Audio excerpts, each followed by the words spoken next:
Hi everyone, and welcome back to another episode of Agile Ideas. I'm Fatima, CEO at Agile Management Office, Mental Health Ambassador, and your host. This podcast is made possible thanks to Agile Management Office. We help businesses in three key ways: improving organization and culture and delivery, supporting transformation and change, and streamlining governance and process, using 20 years of proven practice and the AMO way model. In today's episode, I have two very special guests, Daniel Zitter and Hamutal Weisz, who are going to be talking with me about gamification in project management. Project management is a big passion of mine and of theirs, and even though it can be really serious a lot of the time, sometimes it's important to make it fun too. In this episode, talking to Hamutal and Daniel, who are project management experts and gamification experts, we'll be talking about thinking and helping people learn differently. Where the idea for their project management board game came from, it's pretty cool, and how they have helped to bring fun to a topic that can be quite complicated. Daniel loves project management and he's happy to talk about it to anyone who will listen. He's an experienced and certified project manager and a licensed industrial engineer.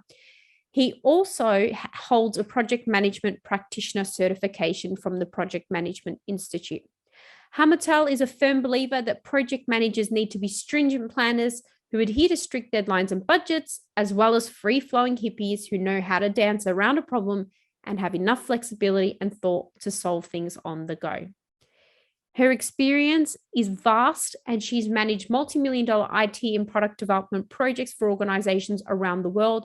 She's also a senior lecturer and consultant in project management, but mostly a serial entrepreneur.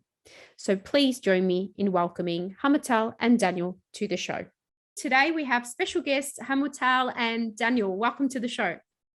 Hey, Hi, thank you. For having us. Happy to be here. So first thing I wanted to actually ask you both, obviously we met through a mutual friend, Joe, who introduced us, which was really nice of him to do that. And then ever since then, we've been able to sort of start kind of working together a little bit more. I'm interested to know, how did you both meet? So it's a really different story if I tell it or if Hamutal tells it. So, Yeah, but go ahead. Go ahead. No, let's go with yours. It's usually me. No, that's perfectly all right. Okay.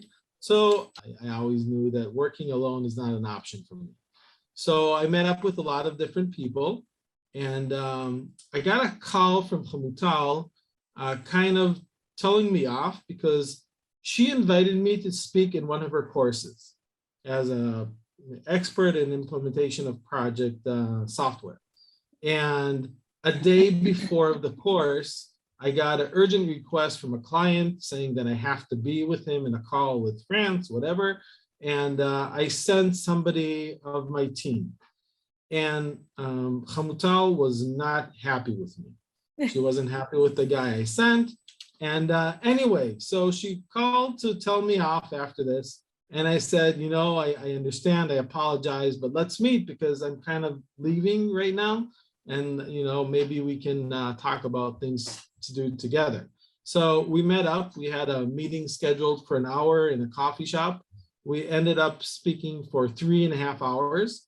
Wow. And after that, we kind of decided, maybe there's something here. We want to do something together.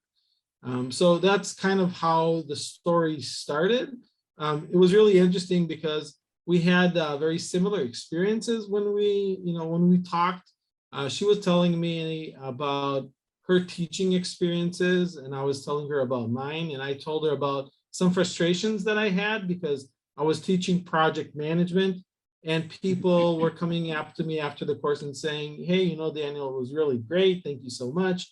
But what do I do tomorrow morning?" And I was like, "What are you talking about? We just spent 3 or 5 days together talking about project management. How can you not know what you're supposed to do tomorrow morning?" Now, at the beginning, I was angry at them for asking me something like that. But after that happened several times, and apparently it happened to Hamutal as well, I thought to myself, okay, I'm doing something wrong. And that's how we came up with the idea of our first book, which is Being a Project Manager, talking about the practical aspects of being a project manager rather than talking about project management. It sounds like a small thing, but it's a big difference in how you look at things. I think that so far you're actually telling my story. So I was going to ask I you think... if he omitted anything. I'm sorry? I was going to ask you, did he leave anything out or had any incorrect information? No, actually he was, I think something happened to him during the years we've been partnering up. He's telling my story. The only small difference is that my experience was with teaching project management, 6-month-long project management courses. Oh, and wow. students coming over to me not knowing what to do the day after. So very long courses. These were the days back then. Mm-hmm. Today we don't see these kinds of long courses anymore, and we still get it much more practical. Yeah, absolutely. And we're going to jump into that as well, because I am very keen on, I know the concept of what you guys have been doing in partnership is all around being different, and right. very, very, big on doing things differently. So I'm keen to jump into that. But I think it'll be really interesting for me personally and for others to know what are some of the key traits of a successful partnership, because you've had one for a long time and you're doing some really great things. So what are some of those traits that others can learn from? Do you want to take that, Hamutal? I think one, we have, I think, a very interesting, do you say symbiosis? Yeah, like a dynamic sort of. Yeah, a dynamic. Mm-hmm. We have two different almost autonomies in our partnership, responsibilities. I mean, roles and responsibilities, mm-hmm. going back to project management practices, mm-hmm. is very clear in our case. And we do have all the creation activities of developing all those new things. These are some things we do together. Mm-hmm. But other than that, on the day-to-day activities, we have different responsibilities, and it works, it works really well mm-hmm. like this. Yeah, absolutely. Daniel, did you want to add anything? What would you say, Daniel? I think that the fact that Hamutal and I are so different. Yeah. Yes. So yeah. I think that's one of the key things. I mean, my views of things and Hamutal views of things are mostly completely different. So we start out at a point where I'm saying X and Hamutal is saying Y, and through some dynamics, things kind of, I think they flow to the right place. Mm-hmm. So I think that's a lot of the charm in the fact that we're able to create things together.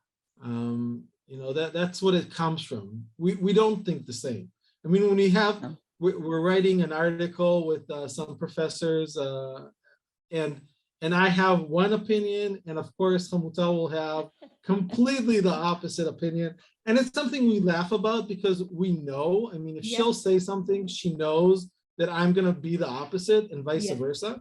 Mm-hmm. So, but it's not something we fight about. It's something that we embrace. Yep. So I think that's a lot of the charm there. And we've been together for almost 9 years now. So that's crazy. I mean, that's more than a lot of marriages, right? Yeah, 100%. I was going to say that. That's even more than most businesses last. Most of them don't last past the first few years. It's more than most PMOs even last, So you're doing really well in that space.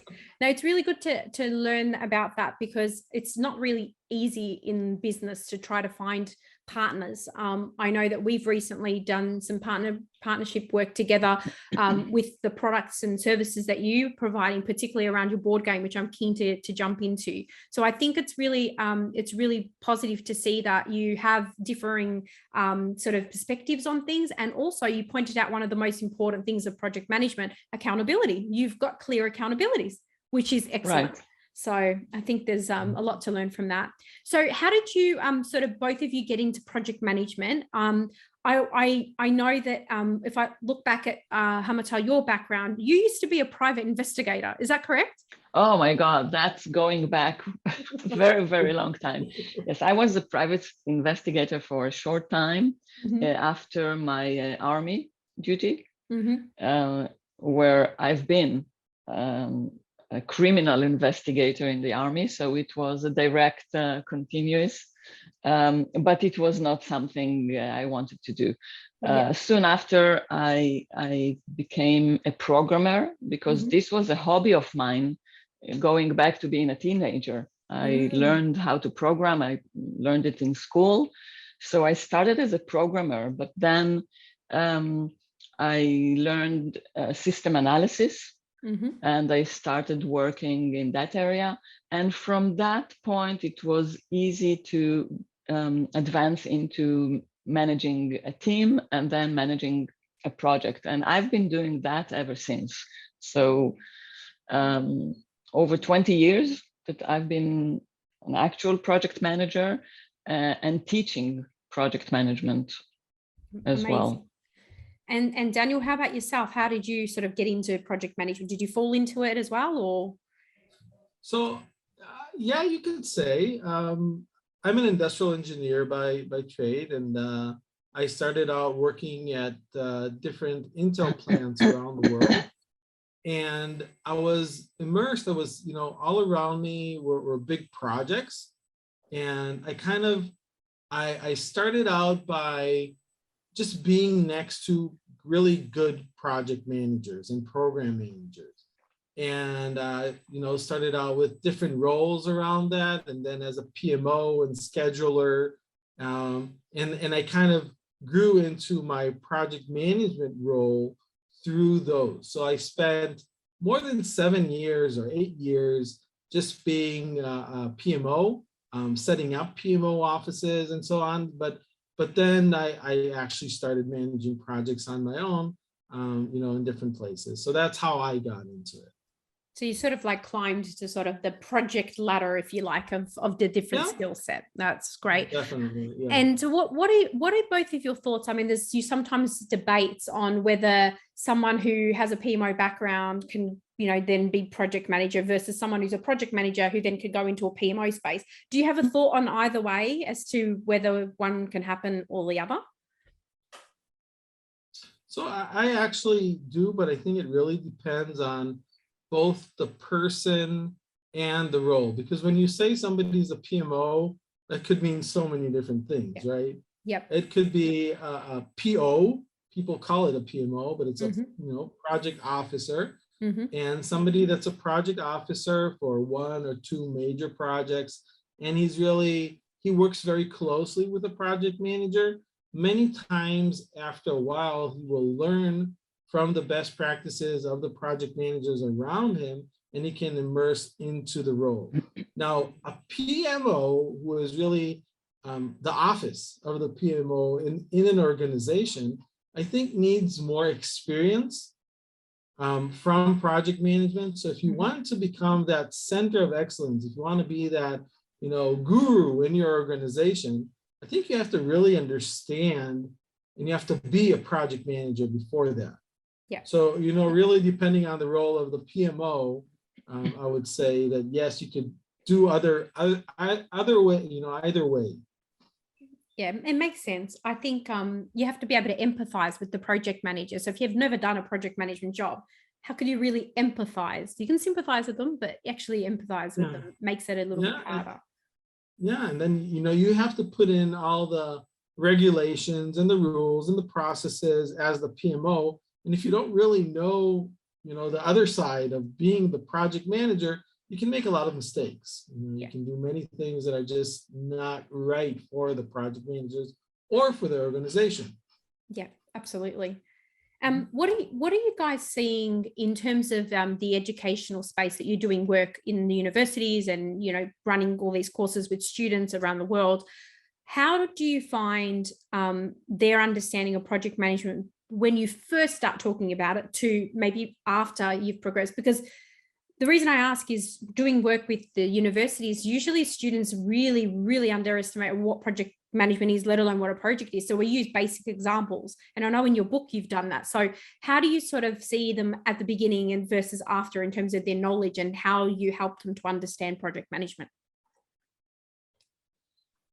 Well, we actually teach mostly in organizations. So we teach mostly adults. And they have a good understanding and already some experience in managing projects. So it's much easier. But when we do teach in universities, yes, it's a big difference. I mean, teaching the MBA students, again, is a lot easier because in most cases, they already have some experience working, but then freshmen, do you call them students? I think in the US they do, not here. We have different terms here as well, but I know what you mean. So what do you guys call them? Yeah, well, we just call them seniors, or we have high school instead of secondary college. Sometimes we say secondary college, so it's very unusual. But we never learned even the concept of project as a word never entered my mind until I think probably maybe 17, 18 when I was in my first job. And I had no idea anything about it. And even till now, when I try to say to people, project, what do you do? Project manager. They don't know what that is. So I don't know why, when so much of what we do in the world is projects. Exactly. That's so true. That is so true. And we even take it even further back because we don't understand why teenagers don't learn project management these days. Yep, absolutely. It's a skill of life. Yes, absolutely. It's something we actually tried to tackle here in Israel, going to the Ministry of Education. We have not been successful yet. We actually wrote a book about being a young project manager, meaning not, just at the beginning of your job, but being, between the ages of 12 to 17. And we wrote a book about it, and we have examples for the teenagers. And we went to our, educational office here, and we were not able as of yet to get in there and get a program up and running. But we're still hopeful. We still hope to do that, but it's hard. A lot of bureaucracy. It's really challenging in general. I don't know about sort of your sort of space, but in our side of the world, we're changing government every 4 years or so. So by the time you convince them, because for us is every year. Every year. Yeah, that's probably why. It's horrible. Yeah. It takes a long time, but we've been able to see some really good sort of progress, even in corporations. Businesses today, there's gaps in fundamental project knowledge. So I don't know if you've seen this in Israel, but in sort of a lot of the companies I work with, human resources, finance, supply chain, they don't understand project management, and they have to be either a stakeholder or work with the project managers, but they're not able to sort of have that discussion in the language of project management. Do you see that as well? And is that something you're addressing with your training? Well, I think in the past 5-10 years, we're seeing a very meaningful change in that area in organizations. They actually do understand project management, and they do understand that being a project manager is much more a profession than it was considered to be before that, and that even occasional project managers need those skills. So in fact, the majority of the training we provide in organizations is for those people, for the occasional project managers. And this is an indicator of how much they do understand these days the challenges of managing projects. So we're seeing a big change in this field. And that means that we have courses for logistic managers. We have courses that, you have process engineers come to. So people that in the past, as you said, don't really recognize themselves as having a part of managing projects. Today, they're the majority, as Hamutal said, that the majority of our courses are geared towards these people, which is fantastic. I mean, it's really, really, really great. Yeah, absolutely. And I think also when you're talking about people that are project management as a profession, they generally either have a way that they like to upskill and things like that, but they've been doing it for so long, they don't really necessarily need some of that stuff. It's the people that you call, as you said, occasional project managers. I try to explain to my husband what I do. He's a carpenter, and he says to me, what's project management? And I say, well, you know, when we planned our wedding, and he's like, yeah. So, well, if you think about it, we had a set time, deadline, we had a fixed scope, and we also had a fixed budget. And he's like, okay. And we had to define it. So I was trying to explain it to him using simple language, and that really resonates. Now, you in your book, in being a project manager, have done that using something extremely clever and different around baking. Now, where did that idea come from? Well, again, this was one of our one of the points that we did not agree on to begin with. I think that, Daniel, you wanted at first to show on the cover a steak, if I recall. Meat, yeah, different kinds of meat, yeah. With, you know, a fork and and knife and you know, working tools, and he had all the analogy really set up in his mind. I almost had to use my veto, right? Not to go there.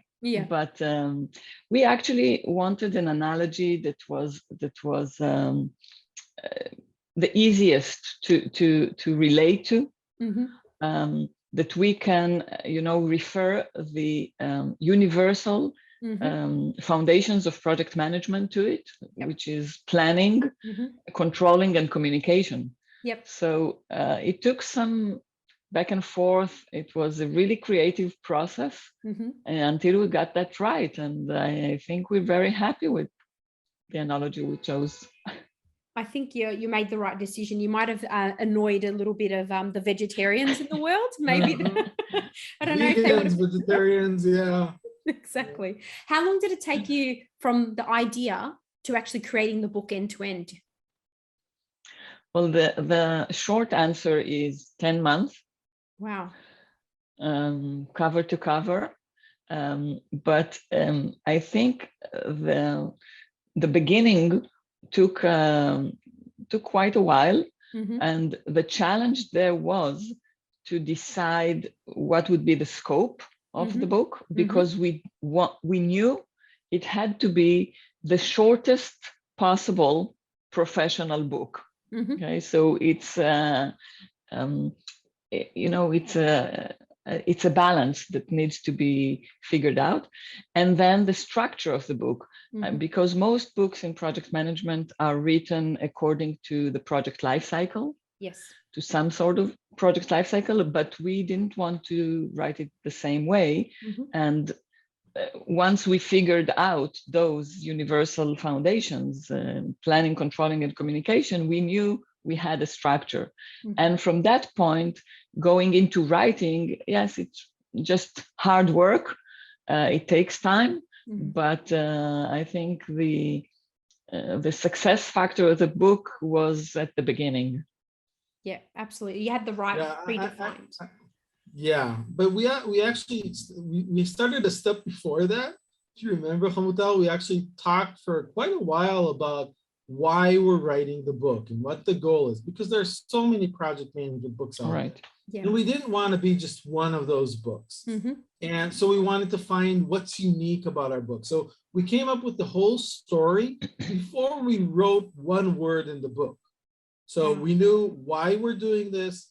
We had things figured out, like the size of the book. We talked about it being, you know, at least half the size of the PM book. So we got even smaller than that, but we talked about the fact that the book would be at a size that people could walk around with it, write notes in it, so they could actually be a working tool rather than something that you put next to your nightstand, you know, in your room. Yeah. So we had a lot of things figured out even before we dove into the rest of it. So you delivered So you delivered the book project in true waterfall then? Yes. Well, Well, in the yes, classical we- approach. Yeah, Yeah. Or Wagile, were we'll call some- it Wagile. yeah, definitely some things that we did in parallel, but yeah, mostly in waterfall form. Yeah, I think Yeah, what I but I think really that the- liked about it is you didn't base it on the, most people would base books on PMBOK or Prince2 or, one of the methodologies, but you made it really different by just, like you said, that universal language of project management. And so it was kind of relatable, and it didn't matter that you didn't know those methodologies and frameworks. So I think I really appreciated that with it's really well written. Thank you. Thank Thank you you. very much. And yeah, and if you look at it, it actually, it's not fit only for waterfall projects. So if you're an agile project manager, you can definitely still use the book, because we don't talk about things that you need to do or how to do them exactly. We talk about what needs to be done or what your goals are. Yeah. And the fact that you need to have meetings, if they're stand-up meetings, daily meetings, or if they're meetings once every month, it doesn't really matter. We're Yeah. talking about why you need them, who you need to have in there, how to run meetings like that, and so on. So that's not, it's not, you don't have to have a separate book if you're using a different methodology. Yeah, absolutely. Makes a lot of sense. So do you have any other books in the pipeline coming up that we're going to get a sneak peek to? We're actually, also when we wrote the book, very early, we knew that we wanted to write, we call it flavors to the book, talking about a specific industry, the same methodology, the same tools and practices, but implemented in a specific industry. So these days we're looking into, since the book is has many different tools that you can download from our website to accompany the book. What we're thinking about is, creating those flavors within those tools. So providing you with a kit of complete tools of how to plan a project from start to kick off, and after that, in different with different examples, like planning a wedding, for example, developing a product, and so on. Renovating an apartment. Yep. Yes. Building a house, having a baby. Kind of a project. I'm not sure if we'll go there. It'd be an interesting project. No, that sounds really good. I think it's really interesting to see the differences of how project management plays out in industries. I've not worked in one industry that is the same as another, and I find that really interesting. What's been maybe something that's really surprised you for project management in one industry versus another? Is there an example that you can share? That's an interesting question. I agree that they're very different, but at the core, most project managers do the same core, same core work as project managers. Now, many project managers have different hats.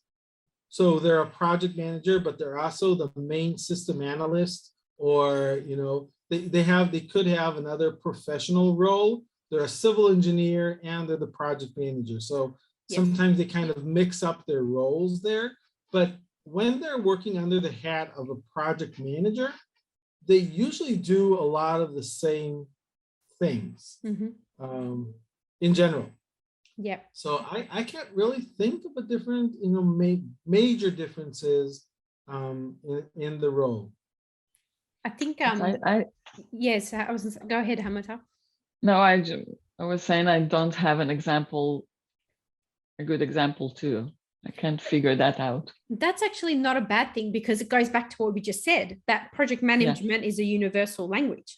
So if we're all speaking the same language, that means we're on the same page. And the three of us have been in this space for a long time. So we're in agreement that if we were going to start in company A, B, or C, that we're going to probably approach it very similar.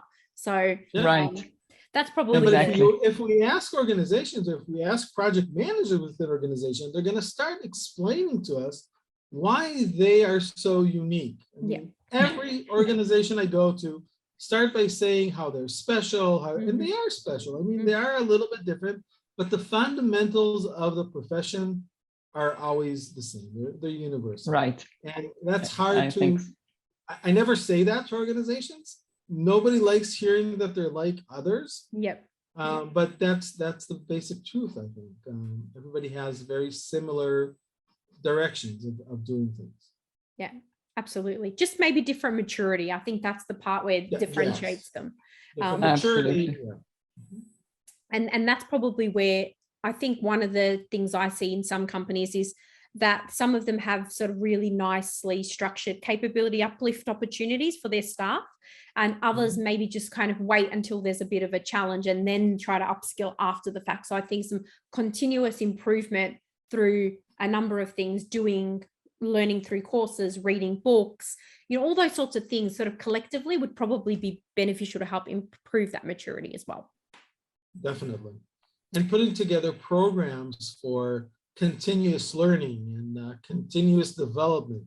I have some companies I work with that have a roadmap for PMOs of how they can advance in the company through the years. And that's, that works wonders for keeping people on staff. Yeah, absolutely. If you just have a something set out there that people can, hope to achieve or go to in the future. So, yeah. Speaking of future, we have been advertising the PM Zone board game, which is one of your products. And I have to admit, when I heard about it, it came through from when Joe referred me and we looked into it, I was very impressed, because being in the industry for as long as sort of some of you are, about 20 years, and not seeing anything like it. So for those that have not heard of it, what is the PM Zone board game? Where did the idea come from, and what do you hope people get from playing the game? So one of the recent expertise I've been developing in recent years is gamification, developing training games. I found out that this was a big passion of mine. And then at one occasion, I was playing some sort of business game. And then I automatically asked myself, how is it possible that we don't have something similar for learning project management? And then I've talked to Daniel and we started looking for something. Initially, we didn't even think of developing something because it's a lot of effort. We thought of finding something and purchasing it and licensing it and using it, but we actually could not find anything out there. So yes, we've started playing around with the idea, making the first prototype, which we've played here at my kitchen with a few other professionals from the industries, professors from the industries. And from the very first prototype version of the game, we knew we had something very different and very interesting and very powerful to learning project management. And this actually gave us the motivation to keep going. And we've developed since then. I think we've now on the 6th version, but it's stable. It's actually the final iteration for quite some time. It's mature, it's tested, it provides a lot of value, and we use it in many different workshops. And it's such a powerful tool that this gave us the motivation to develop another board game, Learning Agile. So it was just, trying, because as you said at the beginning, we're doing things differently. Yeah. And we're bringing both our expertise to this challenge to not do the same. Amazing. In our courses, we've had games for many, many years now. Yes. We develop different games and we play. Every lesson that we have, every hour and a half, has at least one activity that we do with our students. And, looking at that and saying, these are the parts that people really remember. They remember the goals or what we were trying to teach through the games. So we said, this is a really good tool, and that's how we kind of transitioned into the gamification and looking for something like that. But the reactions of the people is what we're really excited about. I mean, we present half day, a day, whatever it is. And then afterwards, the reactions that we get from both the clients, the people that asked us to come, and from the people that participated are, we really learned something here. And it's not just learning in theory, it's learning through doing. Yeah. So when you learn through doing something and you create a common experience with the crowd that was there, with the people that were there, it's much more powerful than just explaining how important it is to plan a project, right? Because everybody's going to agree in a discussion in the classroom. And then when they get to our game, for instance, they don't have the motivation to spend time in planning. And that's much like real life. Yep. So we can have really great discussions after the game with people about this whole issue. So it's not in theory, because in theory, everybody agrees, but okay, we agree in theory. Why didn't you do it here? Yep. Why don't you really do it in your real projects? Okay, Yep. it seems like a waste of time. Was it a waste of time? Wasn't it a waste? So that's the powerful part of it, because you can actually have discussions and learn from experience versus just talking about the theory. Yeah, absolutely. I remember when you sent us our first order, and I wasn't really sure what to expect because I'd only seen some photos, but I was very impressed. And then I remember when we played our first game, you might remember we had a scheduler. One of our team was a scheduler. We had a delivery lead, and we had a couple of PMO, myself and one other, and we also had one of our junior team members who's just learning about project management now.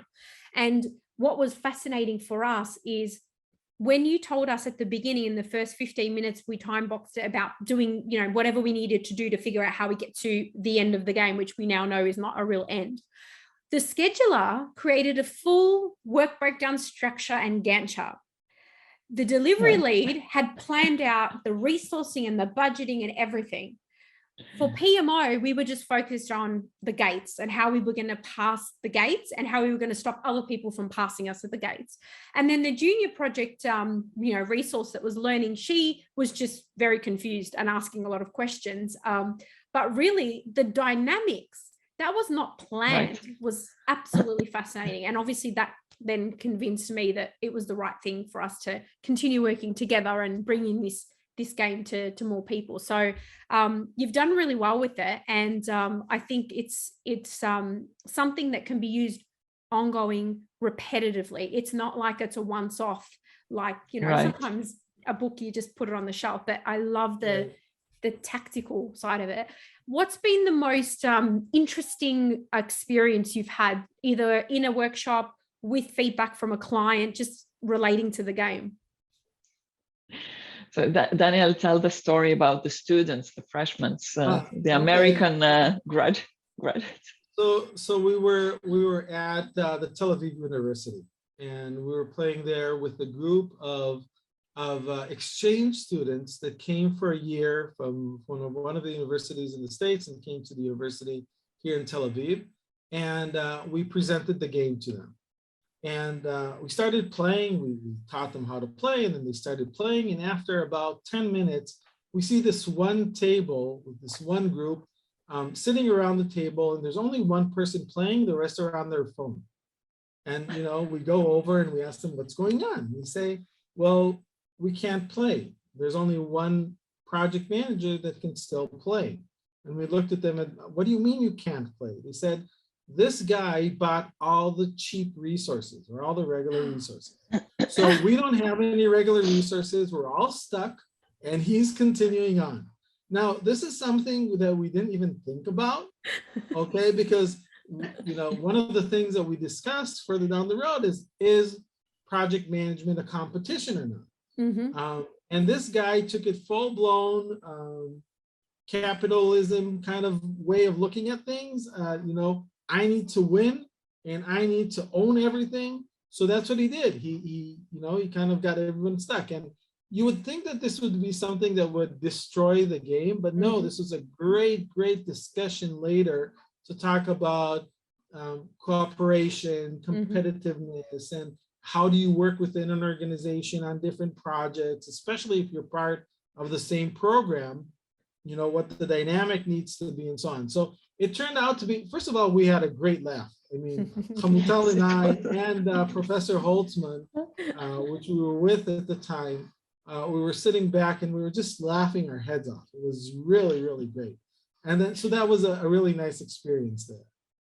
That's a good story, and it's fascinating to hear, because as you've just described, that was not even something that came to my mind. But now I'm thinking, next time I play, I wonder whether it's like Monopoly when you try to buy all the properties and so it's really good. I've been talking to some HR managers around using it as a tool to assess the experience and how project managers will actually perform if they are successful before they hire a permanent resource, which is something that we thought that was a bit unique and different, that we sort of thought would be useful.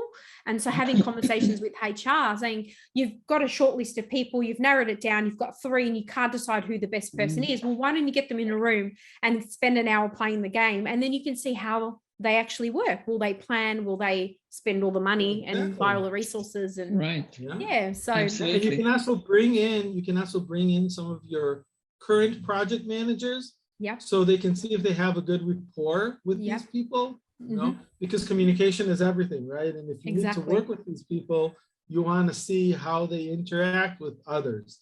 So through playing games, that's the best thing. I mean, I always tell people about my experiences of playing board games with my kids. And you learn so much about your kids when you play games, about their dynamics and about their belief system and, how they react to different things. And you can do the same with new hires as well. So, absolutely. You know what the best thing about it is? Your companies, your clients are going to love that they're not spending real money, because, project managers spend money wherever they feel like it's not my money. I hear that all the time. So now you're not using real money. So it's probably less risky for them. Think of it like that. Just on the Agile game, I know you've mentioned briefly, how's that going? Is that something we're going to see in 2022, or we have to wait a little bit longer for that one?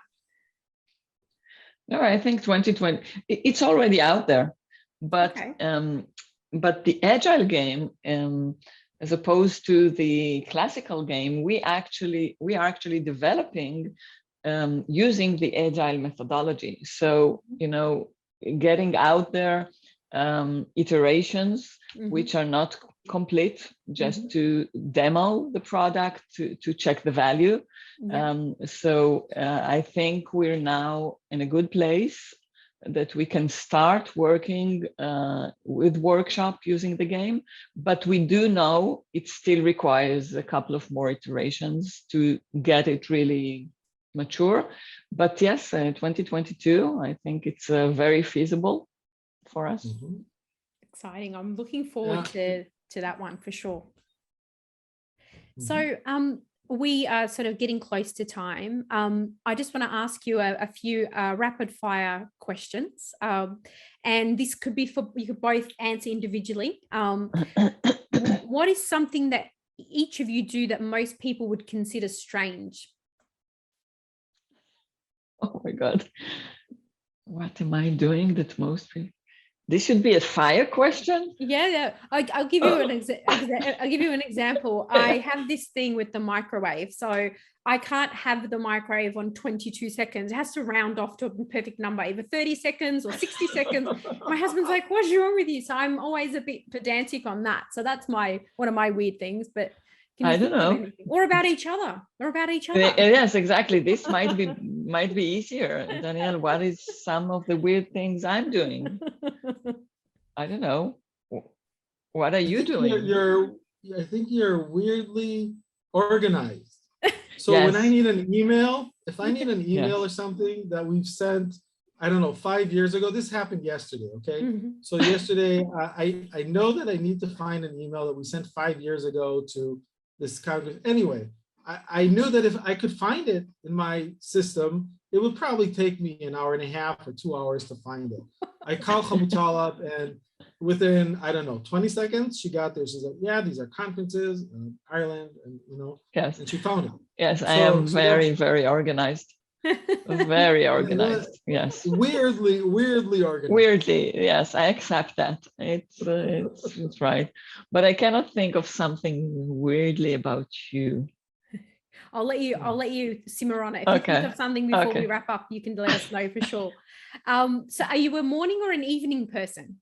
Oh, I'm a night person. Night person. Same? Night Okay. person. If I have the chance, my clock is turns all round. Yes. Okay. Definitely a night person. I'll keep that in When she mind. comes back from the States, when she comes back from the States, she's completely flipped over. Only when she gets when she has the course that she has to teach, does she have to flip back. Oh. But, That's the problem when you're working with universal clients. You have to flip to meet their time zones. And the US is a tricky one because there's so many different time zones. So what about favorite holiday destination? Oh, London, Paris, Amsterdam, Europe, mostly Europe for me. Yep. Okay. Yes, mostly Europe. Daniel? I love Vegas. So for me, if I could go to Vegas every time, that would be perfect. That's when I go myself or with my wife. But if I'm with the kids or something, then I usually look for something in Europe, so we can do things together that they enjoy more. Beautiful. And what about the last book that either of you read? Is there any books that you've read recently other than yours that you can recommend? Well, yes, quite a few actually. In Hebrew, though, I'm not sure it will say anything to you. But my genius friend, I think it's called in English, the four large books.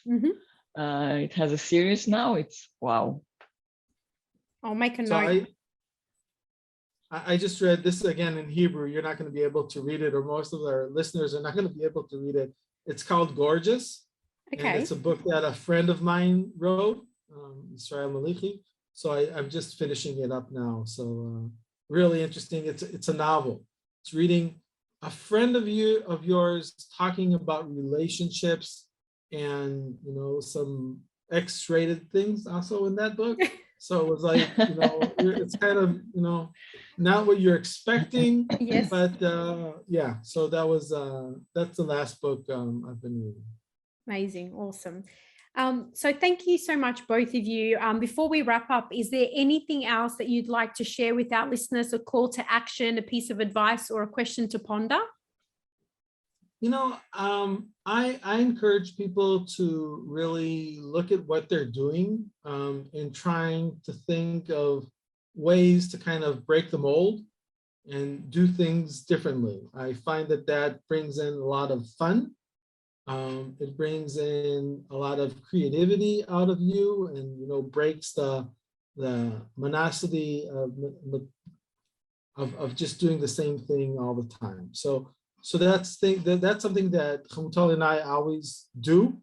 We come out with something new, at least one new thing every year, and it keeps us up on our toes, and we have something that's fun to do and talk about, other than the rest of the work that we do and to earn a living. But we also have something out there that we really enjoy and we're passionate about. It's good advice. Breaking the mold. I love it. Right. Hamutal? I concur.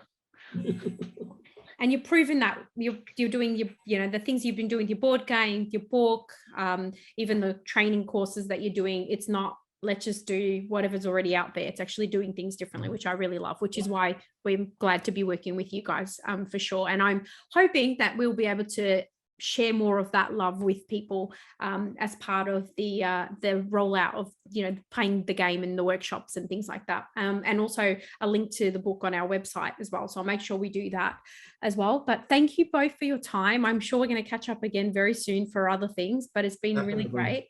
And I really appreciate it. Yeah, thanks for having us. Thank you so much. It's a lot of fun, and we'll be in touch soon.